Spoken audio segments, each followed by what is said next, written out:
पारिस्थितिकी इकोलॉजी, इसमें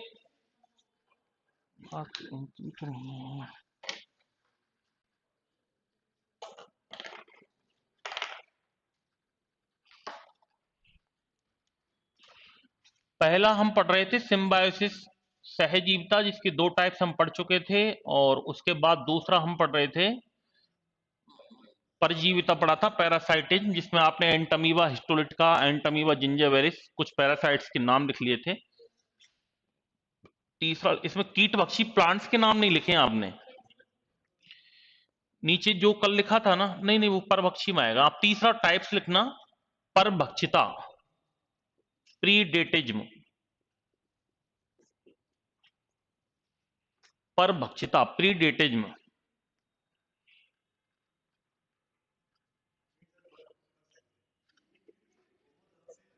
ये अच्छा लग रहा है ना,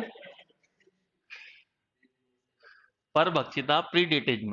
परभक्षिता का मतलब होता है जब एक जीव, कोई भी ऑर्गेनिज्म है, वो किसी अदर ऑर्गेनिज्म का पूरा भक्षण कर ले, फैगोसाइटोसिस जिसको कहते हैं, यानी पूरा निगल ले, उसको एंगल्फ कर ले, उसको कहा जाता है परभक्षिता। इसमें लिख लो, जब एक जीव पोषण के लिए, एक जीव पोषण के लिए, और एक बुक ले लो आप इंग्लिश मीडियम की, कुछ तकलीफ हो रही है ना तो बुक ले लो साथ में, उससे मिट गई की तकलीफ, फिर ठीक है। एक जीव पोषण के लिए दूसरे जीव का पूर्णतया भक्षण कर लेता है, दूसरे जीव का पूर्णतया भक्षण कर लेता है,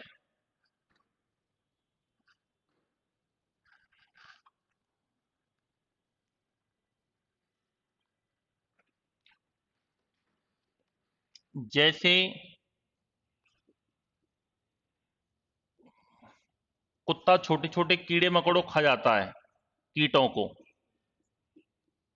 कुत्ता कीटों को खा जाता है, चूहे को खा जाता है, ठीक है, बिल्ली चूहे को खा जाती है,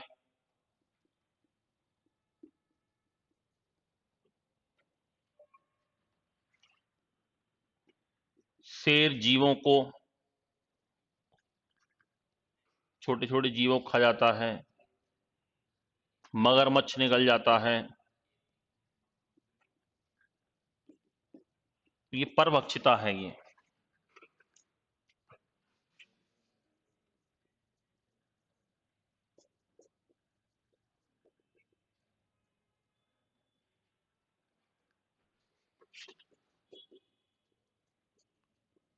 इसमें कीट पक्षी पादप भी आते हैं, जो इंसेक्ट्स वगैरह खा जाते हैं, ऐसे पौधे जो कीटों का भक्षण करते हैं,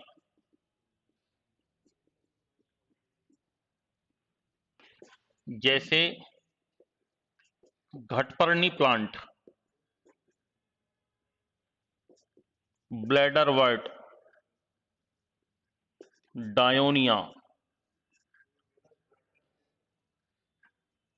बीनस फ्लाई ट्रैप, एल्ड्रोवंड्रा,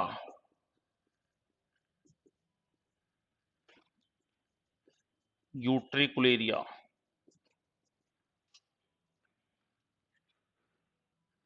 पिक्चर, ये सारे कीटों का भक्षण करते हैं।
कुछ बुरा लग गया क्या?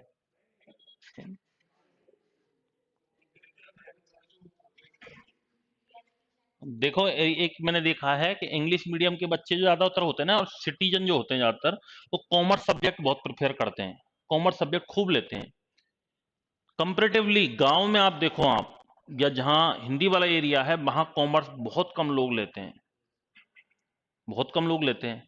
क्योंकि कॉमर्स का स्कोप कहाँ है बताओ? होने को तो बहुत है, लेकिन जो मजे वाला काम है ना, वो नहीं है। क्योंकि कॉमर्स लेने के बाद बी कॉम एम कॉम करने के बाद प्राइवेट कहीं जॉब मिलेगी, और आप जानते हो कितनी माथा फोड़ी होती है। प्राइवेट में 40 मिलता है ना, इसमें लोग 80 का खून पीता है जब वो 40 देता है।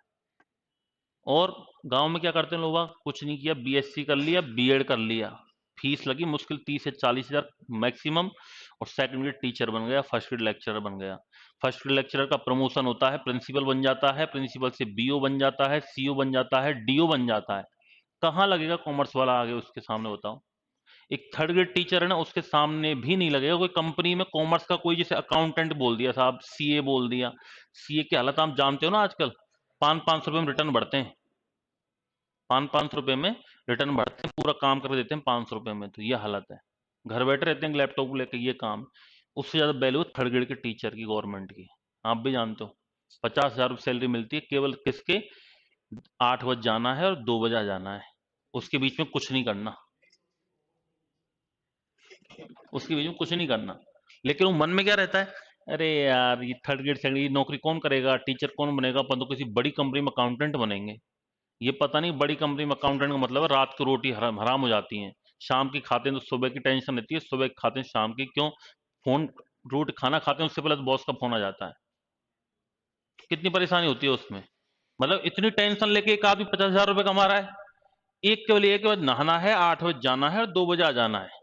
उसके बीच में प्राइवेट की यदि 30% मेहनत भी कर ली उसमें, तो आपका नाम और होगा उसमें डिपार्टमेंट में कि यार फलाना आदमी है, वो मेहनत करता है। मार साहब और बोलेंगे। और फिर शादी संबंध वगैरह वो सारी व्यवस्था फिर अच्छी होती, वो अलग है, वो प्रॉफिट में है। तो प्राइवेट जॉब का स्कोप क्या, पहले तो हमने देखा होगा बहुत, तो 2013-14 के बाद गवर्नमेंट जॉब के प्रति बहुत रुझान बढ़ा है लोगों का, और फिर इस कोरोना के बाद तो और भी ज्यादा बढ़ा है। क्योंकि इस कोरोना में तो आपको पता है सारे ठले हो गए, केवल गवर्नमेंट जॉब वाला ही सिक्योर रहा है, बाकी। क्योंकि ये तो संविधान में लिखा हुआ है कि गवर्नमेंट जॉब वालों को कोई आपत्ति नहीं होगी। पेमेंट काटा था इनका, लेकिन बाद में डाल दिया था, आपको पता हो तो। गहलोत ने पेमेंट काटा था, लेकिन फिर बाद में डाल दिया।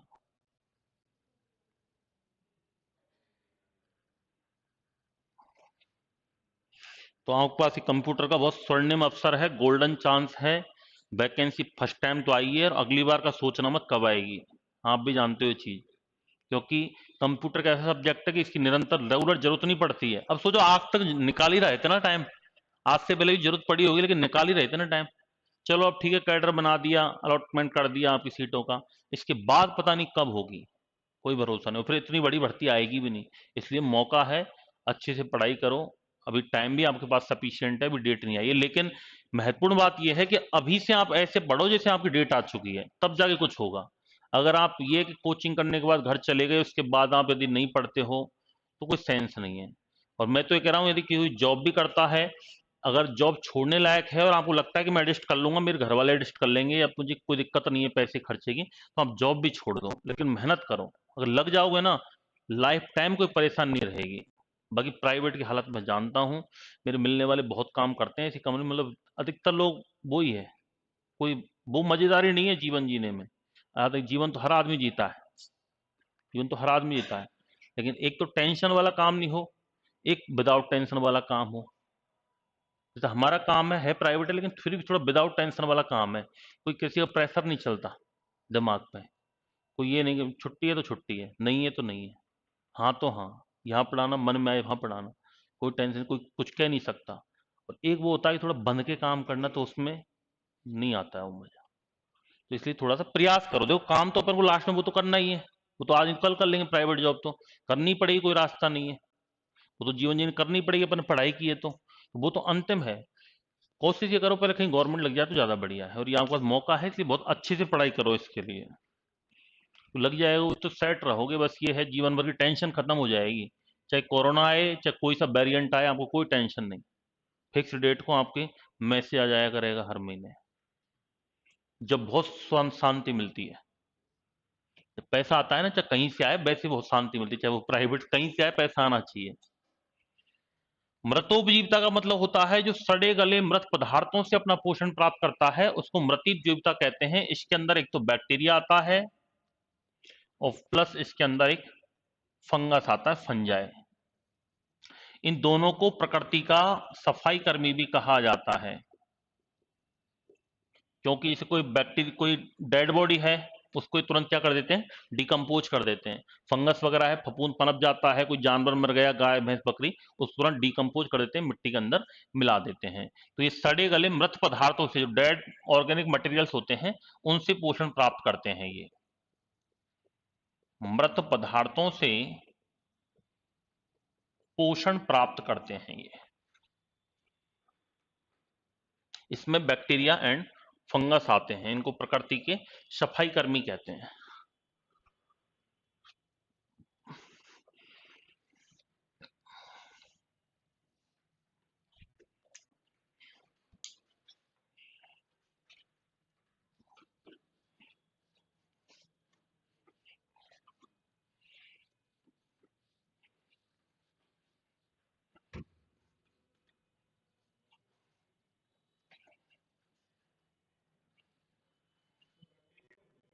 जीवाणु,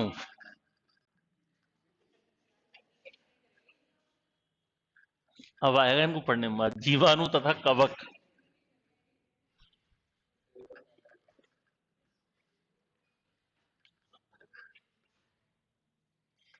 ये जो जैविक घटक होते हैं, बायोटिक फैक्टर, इसको हम निम्न प्रकार से भी परिभाषित कर सकते हैं।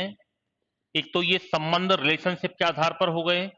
एक बायोटिक फैक्टर्स को हम इस प्रकार से भी कर सकते हैं, जैसे एक तो इसके अंदर होता है प्रोड्यूसर्स, जिनको उत्पादक कहा जाता है। एक होता है उपभोक्ता,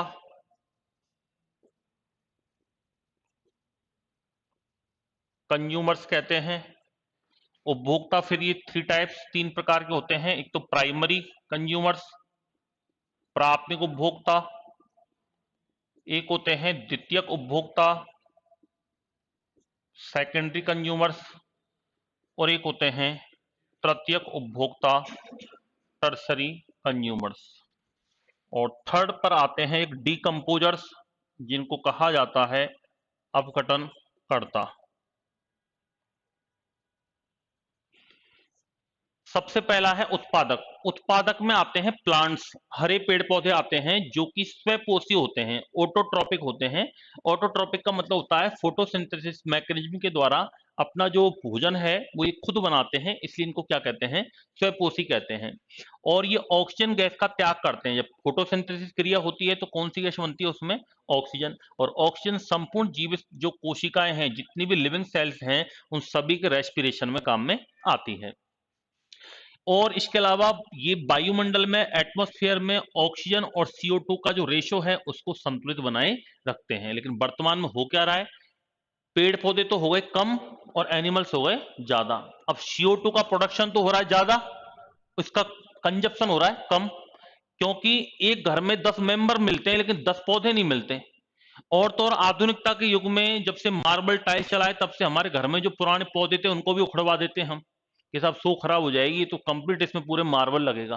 पहले हर घर में एक पौधा मिलता था, गांव में तो लगभग मिलता था, लेकिन आजकल गांव में भी धीरे धीरे काटने लग गए। क्यों, क्योंकि कच्चे मकान मिलते ही कहाँ है, मतलब बहुत कम मिलते हैं, मिलते तो हैं, क्षेत्र के ऊपर डिपेंड करता है। कई क्षेत्र आज भी ऐसे हैं जो पहाड़ों के किनारे बसे हुए लोग हैं, गरीब हैं, उनका घर कच्चे हैं, लेकिन फिर भी ऑलमोस्ट जहां पहले कच्चे घर थे उनमें 50% पक्के घर में कन्वर्ट हो गए। और तो और कहीं ना कहीं सरकार ने ही बनवा दिए, एक एक दो दो रूम, तो एक एक रूम के लिए तो गवर्नमेंट रूम और लेट बात, ये तो पक्के कई बार गरीबों को, जिनके पास वास्तव में पक्का घर बनाने की आवश्यकता है और पैसे नहीं है, उनको गवर्नमेंट ने बनवा दिए, बाकी लोग अपन लोग बनाते ही हैं। तो पेड़ पौधों की संख्या कहीं ना कहीं कम हो रही है। तो पेड़ पौधों की संख्या कम हो रही है तो CO2 का उत्पादन तो क्या हो रहा है, O2 का उत्पादन तो क्या हो रहा है, CO2 का ज्यादा, क्योंकि CO2 का उत्पादन कौन करता है, हम लोग करते हैं, हम CO2 गैस निकालते हैं। कंजप्शन हो रहा है कम, यानी अनुपात अब बिगड़ रहा है, और अनुपात बिगड़ने के कारण ये CO2 की मात्रा लगातार बढ़ने के कारण वायुमंडल का टेम्परेचर बढ़ रहा है वातावरण का, जिसको ग्लोबल वार्मिंग कहते हैं, ग्रीन हाउस इफेक्ट कहा जाता है। अभी तक लगभग प्रेजेंट टाइम में 0.8 डिग्री सेल्सियस टेम्परेचर एवरेज बढ़ चुका है। अगर यही हालात रहे नहीं, रहेंगे 100% रहेंगे। क्यों? क्योंकि ये तो निश्चित सी बात है कि जीवन रहेगा तो CO2 का प्रोडक्शन होगा ही होगा, हम लोगों में ऑक्सीडेशन होगा फूड का, CO2 बनेगी बनेगी। दूसरा, जैसे एसी फ्रिज वगैरह है, एसी फ्रिज में किसका प्रयोग करते हैं? CFC का। CFC क्या है? ये भी ग्लोबल वार्मिंग गैस है। मार्बल से, संगमरमर से गैस निकलती है, इसका नाम है मीथेन, CH4, ये भी क्या है? ग्लोबल वार्मिंग गैस है।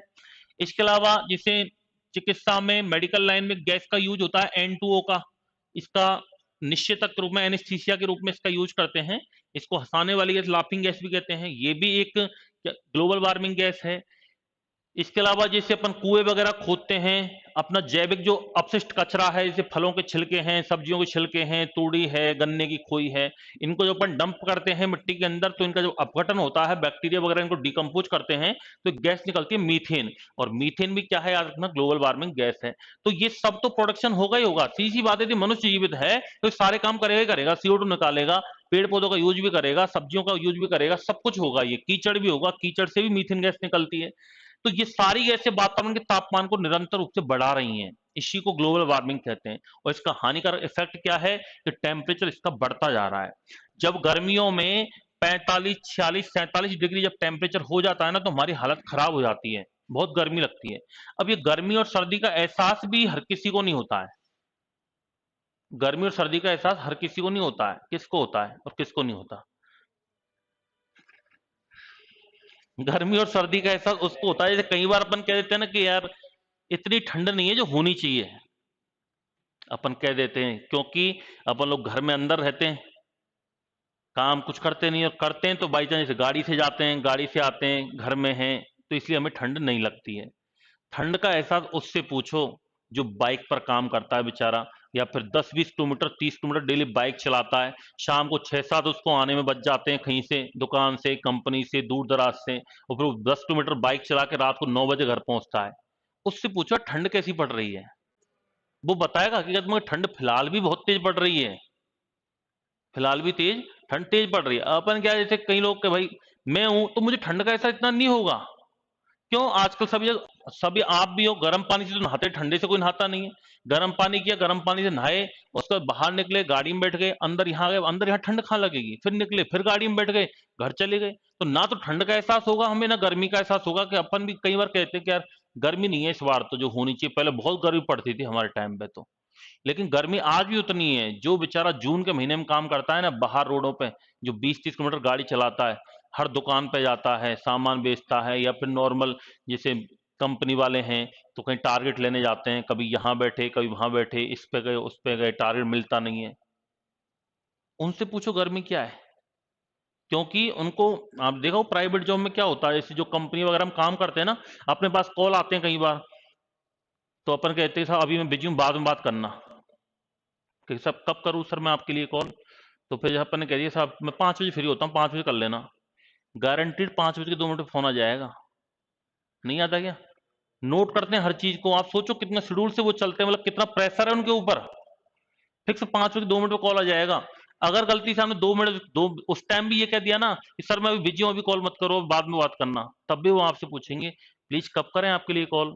आपने बोल दिया रात को 8-7 बजे करना है, सुबह 9 बजे करना, तो सुबह 9 बजे वो लिख लेते हैं कि फलाने कस्टमर ने इतने बजे के लिए बोला है, आपको डॉट 9 बजे कॉल फिर आ जाएगा दोबारा। ऐसा होता है। तो सोचो कितना प्रेशर होता होगा उन पर। फिर बेचारे याद रखते हैं, चाहे वो धूप में चल रहे हैं, उनको याद है कि 3 बजे उस कस्टमर कॉल करना है, क्या पता अपना काम बन जाए। तो इतनी सारी परेशानियां होती हैं, और उनको ही पता चलता है कि हकीकत में गर्मी सर्दी है क्या है। गर्मी 45-47 डिग्री टेम्परेचर बहुत होता है। अगर यही हालात रहे तो वैज्ञानिकों ने बोला है कि आने वाली इस शताब्दी के अंत तक, 21वीं जो हमारी सेंचुरी चल रही है, शताब्दी के अंत तक औसतन टेम्परेचर में, एवरेज टेम्परेचर में लगभग 5 से 6 डिग्री सेल्सियस की वृद्धि हो जाएगी। यानी इतना टेम्परेचर बढ़ जाएगा। यानी एवरेज टेम्परेचर आने वाले सालों में, अपन तो नहीं रहेंगे, अपने बच्चों की बात कर रहा हूं, अपन 80 साल में, लगभग 78-79 साल बाद की बात कर रहा हूं, 79 ईयर्स, इतने अपन तो नहीं जिएंगे, लेकिन आने वाले बच्चों के लिए हम टेम्परेचर कितना करके जाएंगे?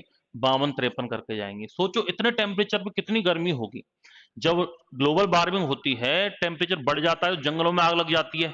लास्ट ईयर आपने सुना हो, पेपर पढ़ा हो, कोरोना टाइम में ऑस्ट्रेलिया में आग लगी थी, कितने सारे जानवर मर गए थे। उससे पहले उत्तराखंड में आग लगी थी, जिसको दावानल कहते हैं, जंगलों में आग लग गई थी। अब जंगलों में आग लगती है तो वनस्पति नष्ट हो जाती है, पशु पक्षी वगैरह वो नष्ट हो जाते हैं। तो ये सब कुछ किससे ही हो रहा है? ये ग्लोबल वार्मिंग से हो रहा है। आज आप देखो हर घर में एसी मिलेगा, हर ऑफिस, एक बड़ी बिल्डिंग है तो उसके बैक में आप जाना कभी, कम से कम 50-100 आउटडोर लगे मिलते हैं। सोचो कितना सीएफसी निकल रहा है उनसे।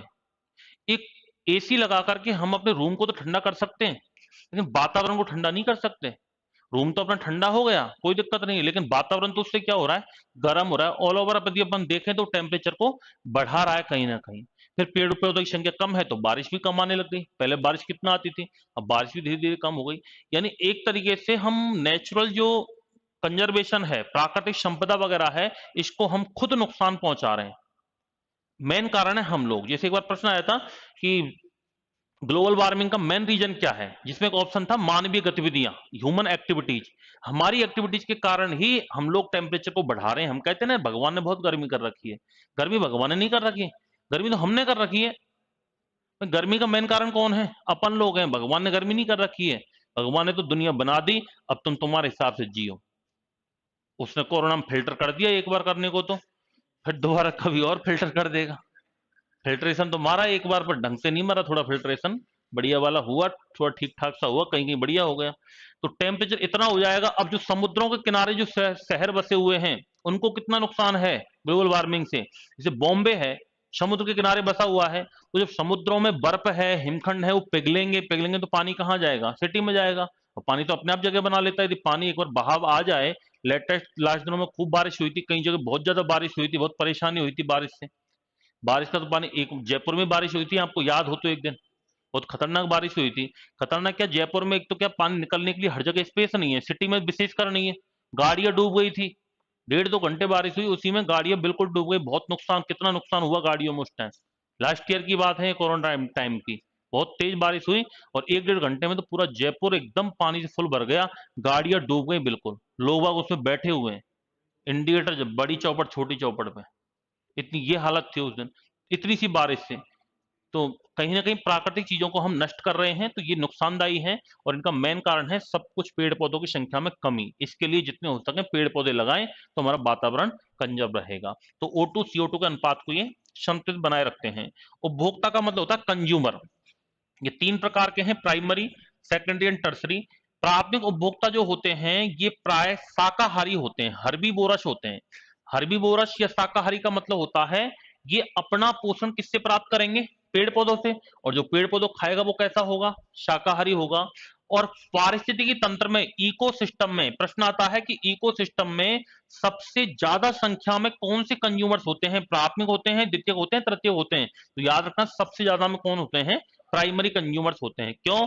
जितने भी शाकाहारी लोग हैं, मनुष्य तो इसमें, मनुष्य वैसे एक सर्वाहारी प्राणी है, क्योंकि शाक भी खाता है, मांस भी खाता है। लेकिन जैसे गाय है, भैंस है, बकरी है, ऊंट है, घोड़े हैं।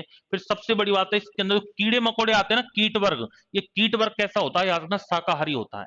कीट क्या खाते हैं? शाक खाते हैं। कीट कीट को नहीं खाता है, चिड़िया कीट को खा जाती है, लेकिन कीट कीट को नहीं खाता। कीट हमेशा शाकाहारी होते हैं। और आर्थ्रोपोडा कीट जो वर्ग आता है ना, उसको आर्थ्रोपोडा कहते हैं। और एकशेरुकी संघ का, नॉन वर्टिब्रेट्स का सबसे बड़ा संघ है ये, सबसे बड़ा यूनियन है ये। नॉन वर्टिब्रेट्स में सबसे बड़ा याद रखना कौन है? आर्थ्रोपोडा है। यानी कीड़े मकोड़ों की संख्या बहुत ज्यादा है, यानी प्राइमरी कंज्यूमर सबसे ज्यादा होते हैं। द्वितीय उपभोक्ता, सेकेंडरी कंज्यूमर्स का मतलब होता है जो अपना पोषण प्राइमरी कंज्यूमर से प्राप्त करे। जैसे प्राइमरी के अंदर तो कौन आते हैं? चूहा आता है। चूहा क्या खाता है? घास खाता है, याद रखना। अब ये प्रश्न पे अभी खूब विवाद चला था, अब ये रीट में आया वो प्रश्न है ये, कि चूहा प्राथमिक उपभोक्ता है, द्वितीय उपभोक्ता है, प्राइमरी है, सेकेंडरी है। अब ये क्या है कि गवर्नमेंट ने गलत कर रखा है ये। वैसे चूहा जो होता है वो प्राइमरी कंज्यूमर होता है, लेकिन 7वीं क्लास की कोई किताब है उसमें ये द्वितीय उपभोक्ता में दे रखा है, इसलिए इस पर रिट लगी थी। और लास्ट में जाकर फाइनल आंसर क्या माना है? प्राइमरी माना है। होता ही प्राइमरी है, होता ही प्राइमरी है, लेकिन इस 7th क्लास किताब में गलत दे रखा है, एक जगह एनसीईआरटी में, उसमें भी गलत दे रखा है, वहां सेकेंडरी मान रखा है। जबकि चूहा हमेशा प्राथमिक होता है। चूहा कभी मांस नहीं खाता है। चूहा किस में आता है? प्राइमरी में ही आता है। इसके अलावा इसमें जैसे बकरी वगैरह है, घोड़ा है, ऊंट है, बंदर है, ठीक है, मनुष्य वगैरह है, भैंस है, हिरण है, कीट वर्ग है, ये सभी किस में आते हैं? प्राइमरी कंज्यूमर में आते हैं। सेकेंडरी का मतलब होता है जो इनसे पोषण प्राप्त करे, जैसे चूहे को कौन खा सकता है? बकरी को कौन खा सकता है? शेर भी खा सकता है। घोड़े को कौन खा सकता है? शेर। बंदर वगैरह है, बंदर कौन खा सकता है? जैसे शेर खा सकता है। या कीड़े मकोड़ों को कौन खा सकता है? मेंढक खा सकता है। कीड़े मकोड़ों को पक्षी भी खा सकते हैं, चिड़िया गौरैया वगैरह भी खा सकती है। कीड़े मकोड़ों को कुत्ता भी खा सकता है, ठीक है। अब यहां पर हम ये फिक्स नहीं कह सकते हैं कि मेंढक द्वितीयक में आएगा या पक्षी तृतीयक में आएगा या पक्षी द्वितीयक में आएगा। ये डिपेंड करेगा फूड चेन के ऊपर, खाद्य श्रृंखला के ऊपर। जैसे हरे पेड़ पौधे,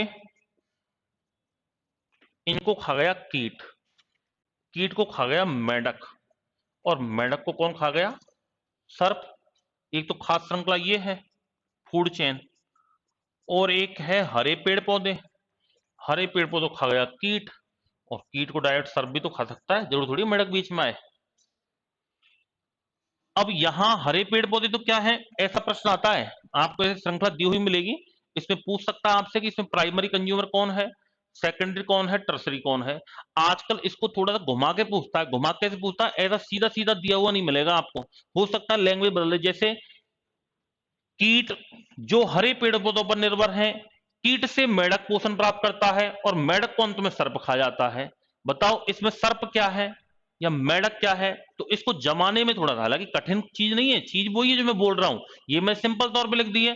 हो सकता है लैंग्वेज के रूप में भी आ जाए। जैसे प्रश्न आया हुआ है फर्स्ट ग्रेड के फर्स्ट पेपर में, पूछा था ऐसे ही एक, कि एक सर्प जो कीटों पर निर्भर रहता है और कीट हरे पेड़ पौधों पर निर्भर रहते हैं, तो सर्प क्या है?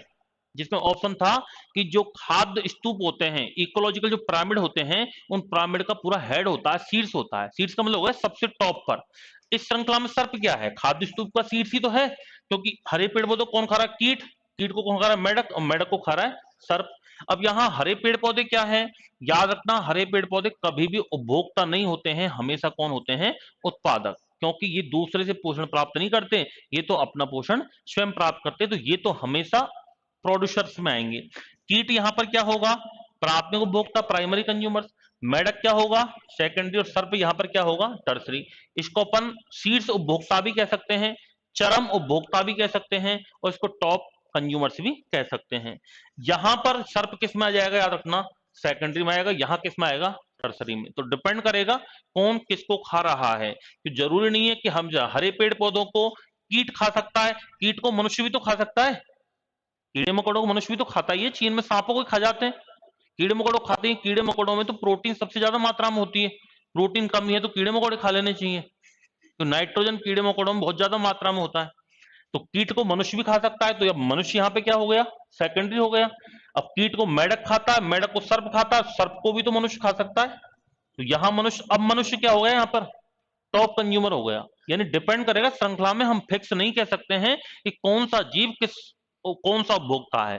श्रृंखला में कहां दे रखा है, डिपेंड वहां करेगा। बस ये जरूर है कि प्राइमरी कंज्यूमर हमेशा शाकाहारी होंगे। कैसे होंगे? हर्बीवोरस होंगे। और सेकेंडरी कंज्यूमर्स हमेशा कार्निवोरस होते हैं, मांसाहारी होते हैं। क्योंकि द्वितीयक का मतलब क्या है? जो प्राथमिक को खाएगा। अब प्राथमिक तो कौन है? ये है। अब इनको जो खाएगा वो तो क्या कहलाएगा? मांसाहारी ही कहलाएगा। और टर्सरी उपभोक्ता, टर्सरी में वैसे आते हैं शेर और मनुष्य, ये सबको खा सकते हैं।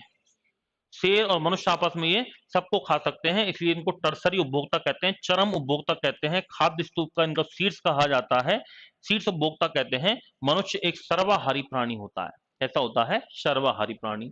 और अपघटनकर्ता, डिकम्पोजर्स का मतलब होता है जो सड़े गले मृत पदार्थों को डिकम्पोज कर दें। इसके अंदर वही बैक्टीरिया और फंगस आता है। इन दोनों को प्रकृति की सफाई कर्मी कहा जाता है।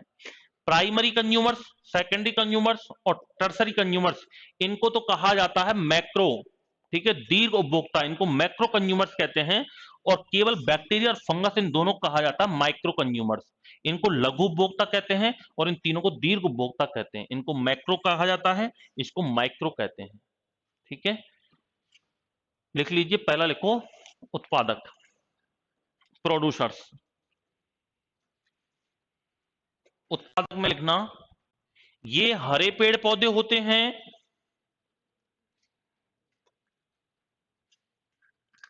ये हरे पेड़ पौधे होते हैं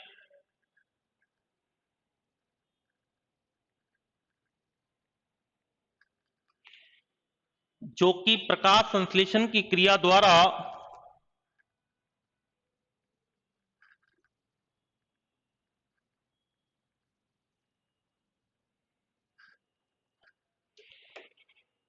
जो कि प्रकाश संश्लेषण की क्रिया द्वारा अपना भोजन बनाते हैं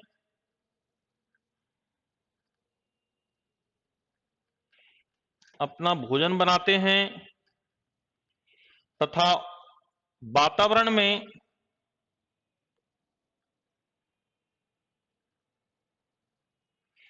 ऑक्सीजन तथा कार्बन डाइऑक्साइड के अनुपात को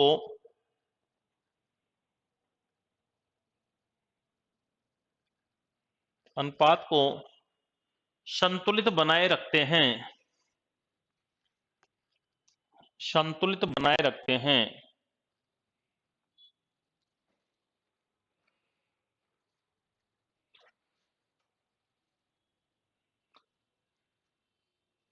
ये स्वपोषी होते हैं ऑटोट्रोपिक। ये स्वपोषी होते हैं। ऑक्सीजन एंड कार्बन डाइऑक्साइड के रेशो को संतुलित बनाए रखते हैं, बैलेंस रखते हैं।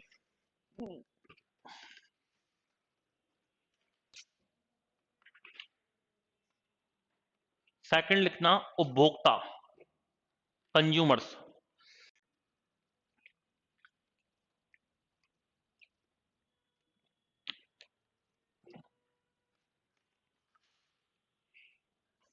ये अपना पोषण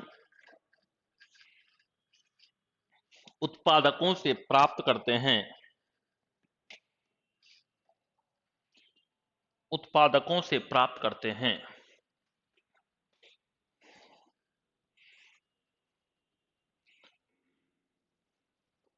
ये प्राय 3 प्रकार के होते हैं।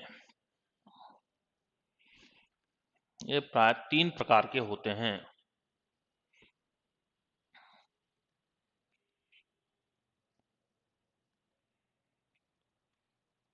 पहला लिखो प्राथमिक उपभोक्ता।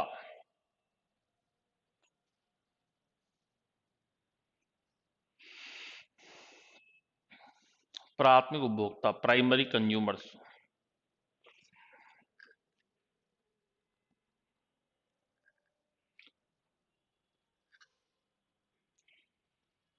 को ये शाकाहारी होते हैं।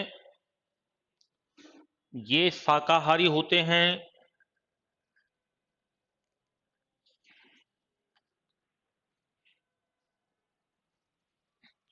जो कि अपना पोषण हरे पेड़ पौधों से प्राप्त करते हैं। जो कि अपना पोषण हरे पेड़ पौधों से प्राप्त करते हैं।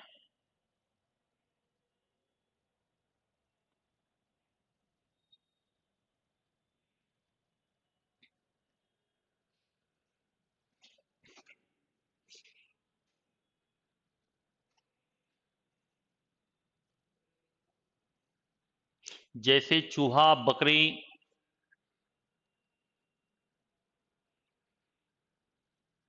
घोड़ा, ऊंट, बंदर, मनुष्य, भैंस, हिरण, कीड़े मकोड़े, कीट वर्ग आदि।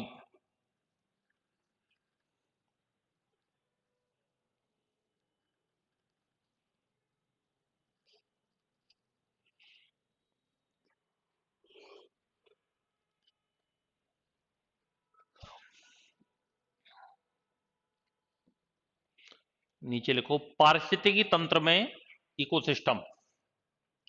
पारिस्थितिकी तंत्र में प्राथमिक उपभोक्ताओं की संख्या प्राथमिक उपभोक्ताओं की संख्या सर्वाधिक होती है।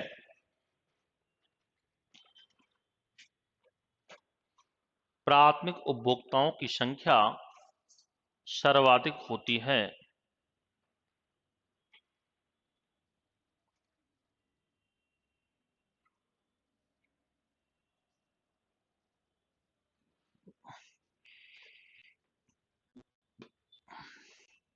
दूसरा लिखो द्वितीयक उपभोक्ता, सेकेंडरी कंज्यूमर्स।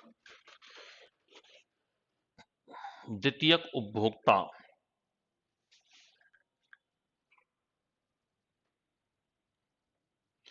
को ये अपना पोषण प्राथमिक उपभोक्ताओं से प्राप्त करते हैं।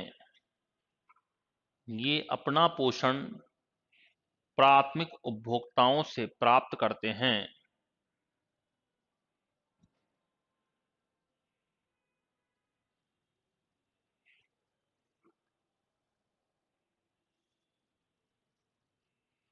तथा प्राय मांसाहारी होते हैं।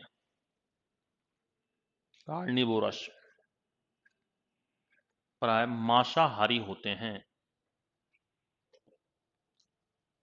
जैसे चिड़िया, मेंढक,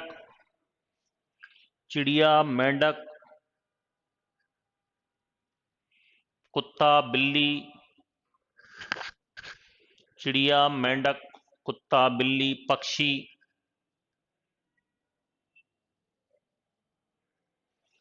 कुत्ता, बिल्ली, पक्षी आदि आदि।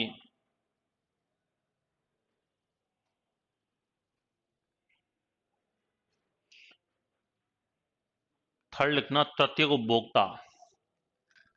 तृतीयक उपभोक्ता, टर्सरी कंज्यूमर्स। इन्हें चरम उपभोक्ता, टॉप कंज्यूमर्स, चरम उपभोक्ता या शीर्ष उपभोक्ता कहते हैं। चरम उपभोक्ता या शीर्ष उपभोक्ता कहते हैं।